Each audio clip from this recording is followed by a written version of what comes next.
Today we're going to take a look at 5 of the most controversial horror games of all time. Some of this controversy has been well deserved, other times not so much.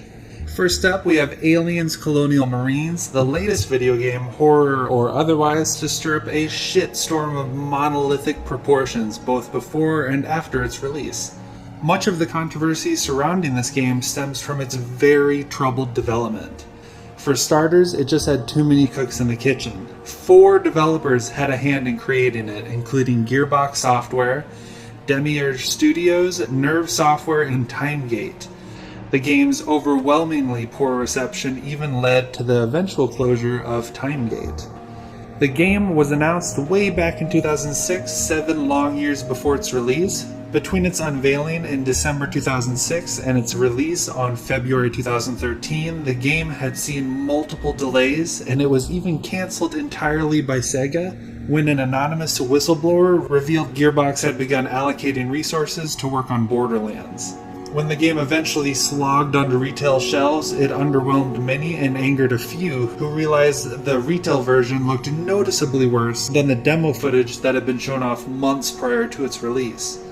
In the end, Colonial Marines managed to severely damage the reputation of several well-liked game companies, as well as cause significant harm to the Aliens brand.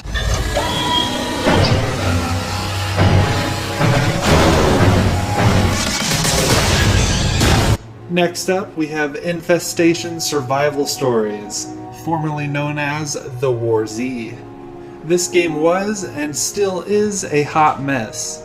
Outside of its being a largely abysmal experience that manages to add nothing new to the genre it tries so hard to cash in on, some seriously shady business dealings on the part of Infestation's developer Hammerpoint Interactive were revealed following its release on Steam.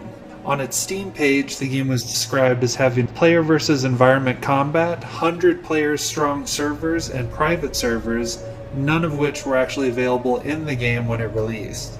All of this led Valve to temporarily remove it from Steam. They even offered full refunds to the many gamers who felt scorned by Hammerpoint's false advertising.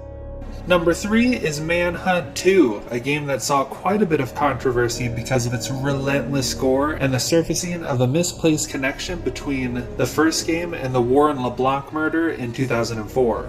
It's also one of a select few games to have received the adults-only rating by the ESRB. Unfortunately, because this took place before the equally controversial lawyer Jack Thompson's disbarment, he had a hand in stirring up the controversy as well. Thompson even went as far as to devote himself to getting the game banned because, as we all know, that guy is a horribly misinformed man with a deep ignorance for video games and way too much time on his hands.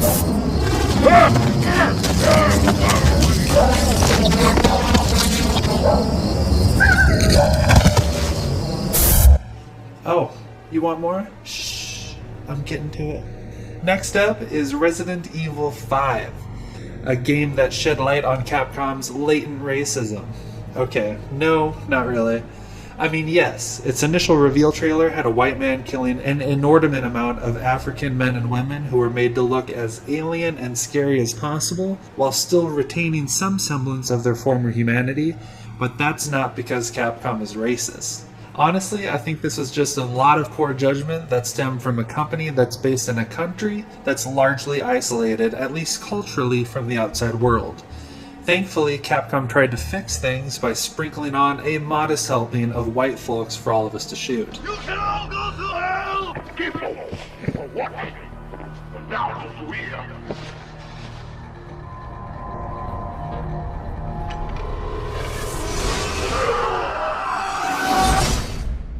Last, but certainly not least, is Doom. Yes, the original Doom. The fact that this game got people riled up doesn't surprise me, seeing as it's a hyper-violent video game with buckets of gore and a bit of satanic imagery that released in 1993. A few people saw Doom as a mass murder simulator, which eventually led to its being partly blamed for the Columbine High School massacre 6 years after its release.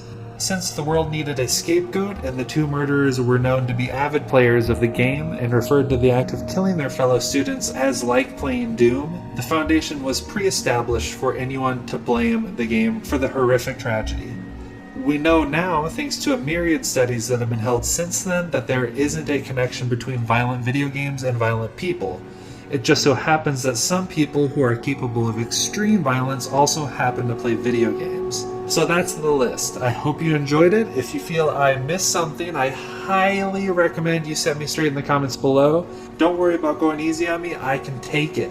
If you enjoyed this video, please give it a like. If you're feeling talkative, I'd love to hear you share your thoughts on all of this in the comments, and definitely subscribe if you haven't already.